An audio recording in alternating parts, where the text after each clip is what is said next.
rock music wasn't very popular. When I had them in my studio, I could really see how interesting the songs were, and also I was kind of flabbergasted because they were referencing music like the Velvet Underground, the Stooges. Like, they weren't popular bands even at the time. They got dropped.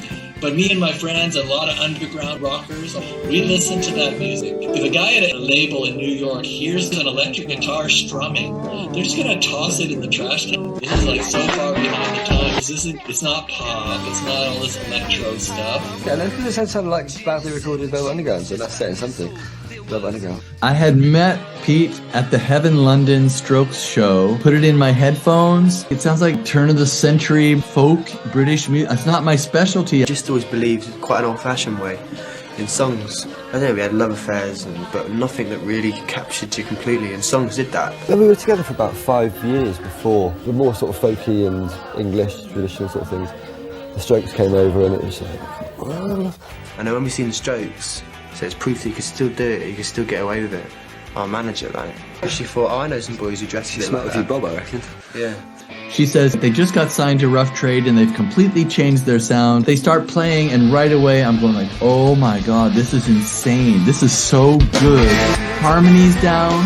The stories and the lyrics are great. Gary's drumming is off the hook. The way those two guys were singing into that one mic, lyrics that only people from London would understand what they were talking about and their language. Ladies and gentlemen, welcome to the Parisians. If you French fuckers want to rock, let's prove to the Indians that we can fucking rock with their fucking accent. It's up to the Bidens. Oh, maybe they didn't make an album. And then we saw pictures of them, and we thought, goodness me, doesn't that remind you of something? Yeah, Libertines. The guy looks so much like Pete Doherty. And then we looked closer and we were like, it is the Libertines. Oh yeah, well maybe they worked together with the Libertines. This must have been pictures of them in the hotel. We were staying in a hotel up the road. Bergerac was the nearest bar, but it became kind of legendary. Peter took Michael into his room. He stayed there like in that hotel room. And then that's when Peter decided to call Michael Miggles, because Carl was Giggles. It might seem completely out of this world that the Bidens would hang around together with Libertines. You know, you'd say something like jumping on the bandwagon, but at this point no one knew about them. People might forget this, and I don't know if they can remember. But you know, at this point, no one knows about the Strokes. No one knows that the White Stripes are a little bit more people.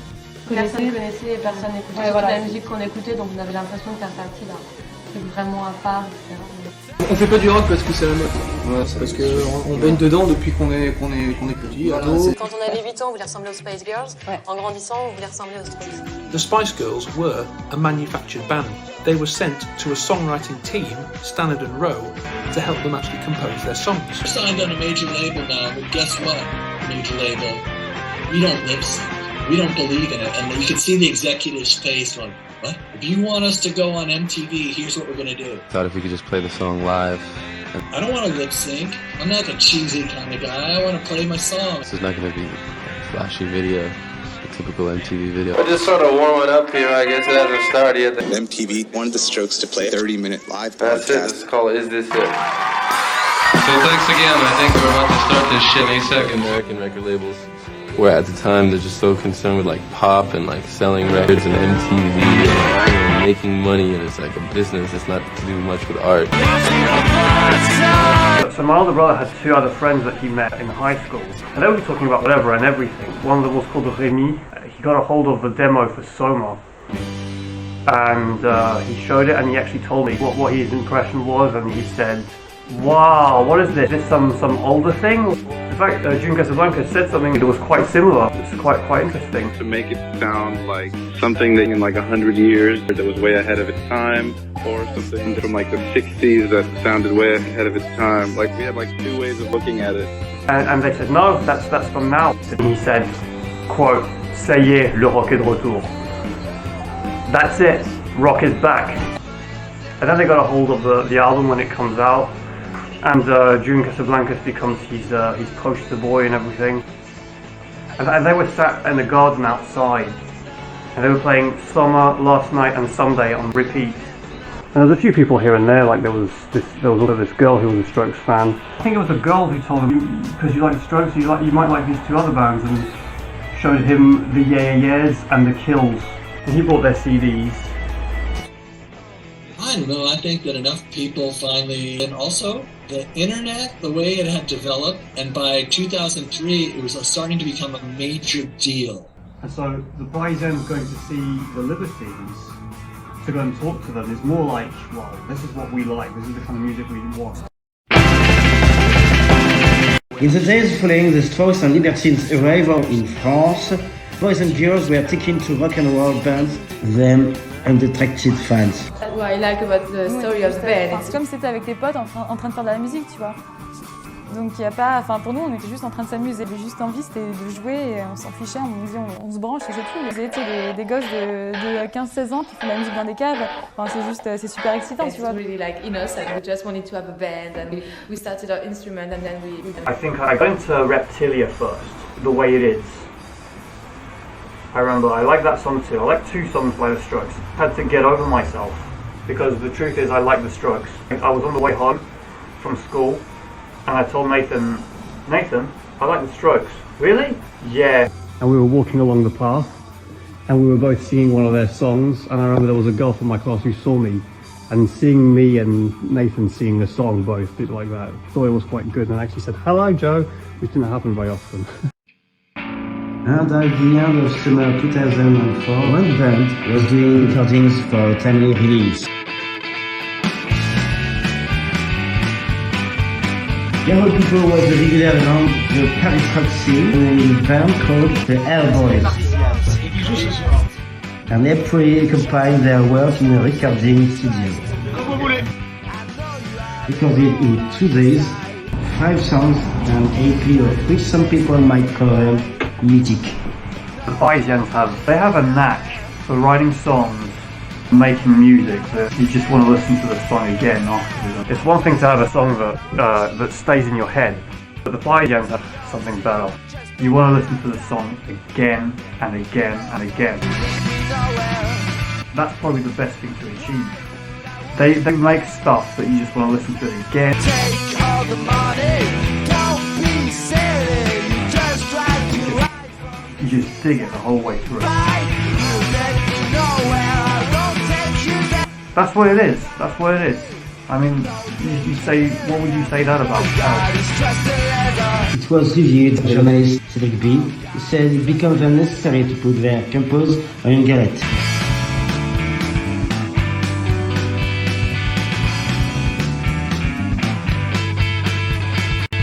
One theory about Sophie P. I think it's an abridged version of their live show. Maybe they selected their best songs. I don't know for sure, I've never heard them say anything either way. It starts with I've Got to Go, it ends with Stop the Movement as the high point, and it has the ballad in there, basically trying to give the parameters of the general sense of the thing. One song in particular stood out.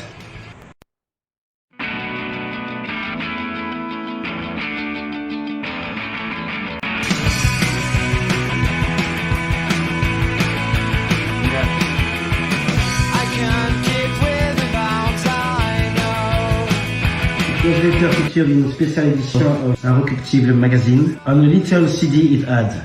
And Nathan had that magazine. So yeah, I mean, we had that song. And it was featured inside the Inrecuptible compilation. They put in there, we had that. So how many times over has it played? 5, and I'm still not fed up.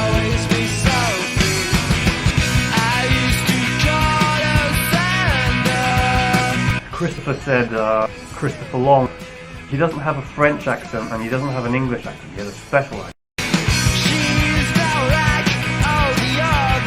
Slightly theoretically imperfect, and also the fact that he's got his strong accent. Yeah, it's his own thing, and whatever it is, it really does it. I never thought that you could rock and roll a French accent. We always knew it as something that just sounded silly. Nowadays, I don't think Sophie is about the girl. I think it's a metaphor for talking about all this and all this music. And at the end when they both sing, I know it will last forever. But as some people know, she was in fact a real person. Sophie Thunder is the cousin of Pete Doherty, and she was the graphic designer for the EP cover. Michael wrote about her and Steven wrote their song together with him.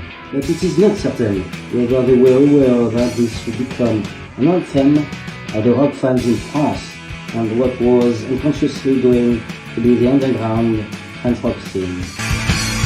Something about the I know it will last forever, but Sophie gets me every time you hear them both singing together.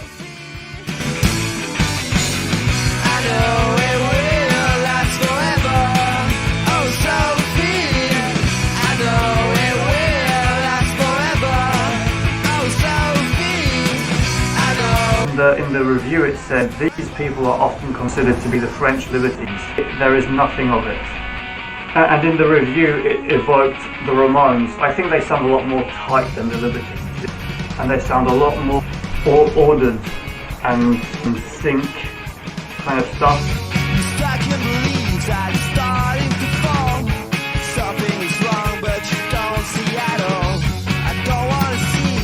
I think that there's something quite Sonic Youth-esque about some of it. Steven Denet was into before the advent of the Strokes. I mean, listen to the lyrics, you can hear sort of Sonic Youth and also a bit of Kurt Cobain, so Nirvana and C'est plus des groupes comme Sonic Youth ou des trucs comme ça qui sont plus nos influences, qui sont des vrais groupes qui fait exister le mouvement. Les Schnells avec Trent Reznor qui ont fait leur truc intègre au monde, mais il y en a très peu, hein, pas beaucoup.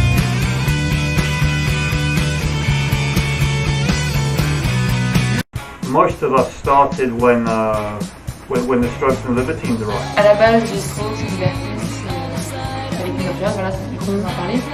Et en fait, grâce à ces groupes-là, en fait, on a un peu redécouvert le rock, on allait voir les Ramones, en fait, on a redécouvert les groupes qu'on connaissait déjà, mais qu'on n'avait jamais vraiment approfondi.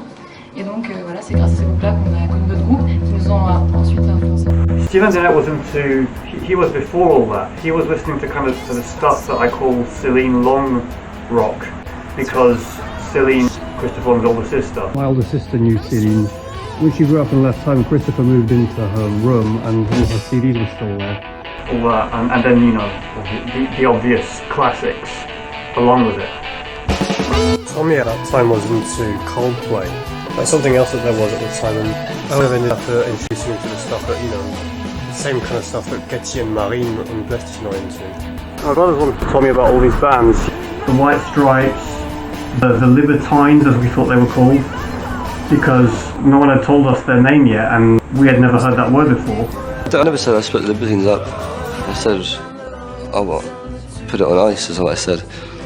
But yeah, I mean that's what I need to do. And I don't believe in breaking up Libertines, I believe in keeping promises. You know, I'll always be a Libertine. I've got it written on my arm, so what's choice really? C'est rare, un peu en France, d'avoir des groupes super jeunes, voilà, ce genre du néo-metal. À cette époque-là, il y en avait beaucoup plus. C'était ce genre de musique que ce que faisaient les Nast ou nous. The Nast formed in Rainville-le-Pont by Gustave Rudman and Nicolas. J'entendais Nicolas faire de la batterie à gauche de chez moi et moi je joue de la guitare et puis après juste regarder la rue d'après et c'était la Gustave je le connais depuis 6 ans, je faisais du judo avec lui. Jeff je le connais depuis aussi, on faisait du roller ensemble et Nico c'est le voisin de Gustave et je le voyais aussi depuis longtemps. Et celle d'après c'était Claude, donc c'était ce qui paraissait évident quoi. Joined by the alias Gustave, Claude, Laka and Nicolas Nast, we are going to start in Paris Rock Scene. On fonctionne à 4, on passe notre temps à 4, on joue à 4 et on mange à 4 et Nicolas et Gustave ils sont voisins en fait et ils ont commencé donc comme ça à deux, guitare, chant et batterie. Il y a eu une évolution. Au départ il n'y avait pas les claviers, les basses, les guitares basses.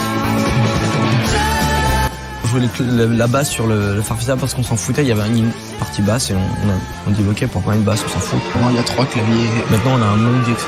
On a un Stan, on a plein de trucs quoi.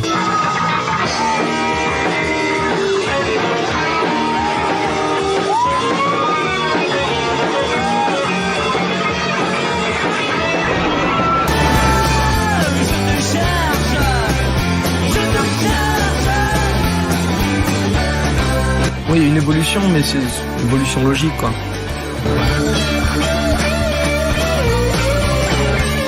J'ai toujours cherché à avoir le son de Telecaster, que j'ai maintenant, et c'est notre identité, quoi.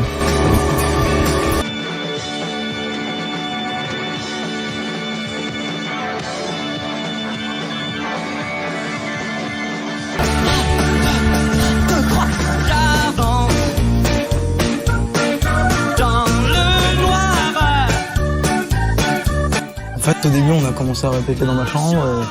Petit à petit, on a trouvé des concerts. The Nast did their first performance before the Parisian show.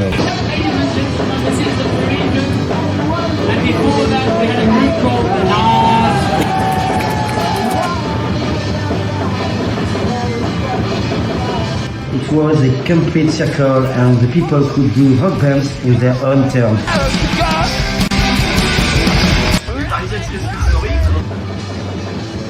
Après, il y a une vague avec les Brats, les Nasc, les Second Sex, So we started practicing on Monday night. The open mic where the Parisians had first played their practice set had become a rock hardcore. Benjamin Elise Bernard and Jeanne Lan, joined by Bertrand Lacombe and Léo Colzon. The open mic idea was to get to practice live. And acoustic. They had a whole lot of friends, and all their friends wanted to play guitar. Et ça commence avec il y a un an et demi, c'était très petit, donc il a le groupe comme Brooklyn. We don't know where we are going. Yes, we don't know where we've been. And we feel that music running. As we keep on growing. Take me home before I fall, 'cause I can't stop living that dream. Every Monday is a mess that no one ever wants to clean. To be honest, let's get fast, that's where we've gotta figure sin. Are you in, are you out? If that issues don't make you shout, you still can't fuck up if you don't like it when I say. Fan, Earl est rapidement devenu le premier manager de certains groupes. But Brookline did their first concert at a certain bar. À Paris, le premier qui a fait démarrer les groupes, Bratz, Nas, Sissimix, c'était au bar 3 à Odéon. C'est là où on a tous commencé. C'est en fait dans ce bar que, dans cet endroit que tous les groupes, Formas, Gonzag, Shaïta, on a tous joué, tous retrouvés là-dessus. Une petite cave qui accueillait 100, 200 personnes. Dans une cave que tout a pris forme. Au bar 3, beaucoup de ces nouveaux rockers ils font leurs premières armes. Donc c'était gros bruit, gros brouhaha, tout le monde sautait partout. On peut penser au CBGB, le petit CBGB aussi. The Brats formed by Nicky. J'ai appris en fait par internet, on peut trouver des tablatures pour apprendre à jouer. Il y a des leçons aussi sur internet, donc c'est comme ça que j'ai appris. Ça m'intéressait pas de faire des reprises trop compliquées où de toute façon j'allais passer des heures à faire 3 notes et finalement ça ressemblait même pas à la vraie chanson, donc je me suis dit autant faire ma musique, ce sera plus simple.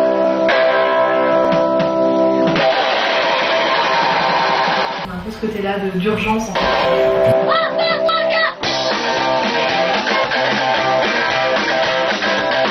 Très vite, ça nous a un peu saoulés parce que c'était dur.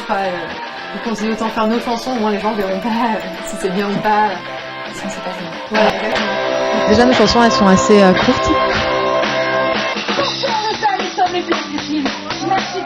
Et rapides. C'est beaucoup plus personnel, c'était surtout Cathy et moi qui faisions vraiment toutes les chansons séparément. When I heard Plasticine for the first time, I thought basically the same thing as all the other bands what we were doing. A lot of 4-chord progressions and sort of Libertines-esque. But it's only retrospectively you can actually see, if you look back now, because you saw what they became after, you can tell they do have a motor drive. And it's because of Ketty. She was really up to something. But an apricot core. Ouais, c'est bien, c'est du rock, mais on a voulu garder un peu l'esprit Ramones, le fait d'avoir une chanson très courte, mais qui sont efficaces quand même, qui donnent tout en 2 minutes.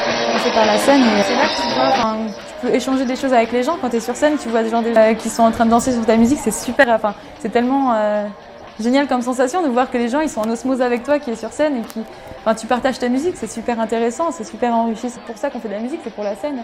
I think Katy Bina has an element of June Casablanca. Her whole vision and conceptualization about how to put things together. He would always have this. Little thing went by, but if one hi-hat was slightly out of time, he would be like, dude, what's that rush? Why do we have to have that?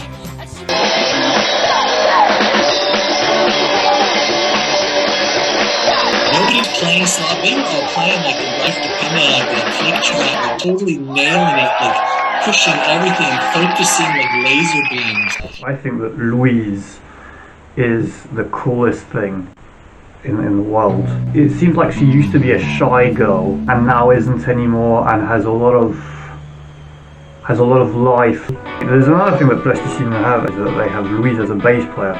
As a bass player, she's very, very impressive. Her bass lines are, she knows exactly what she's doing. They work a lot of great things, and you particularly need that.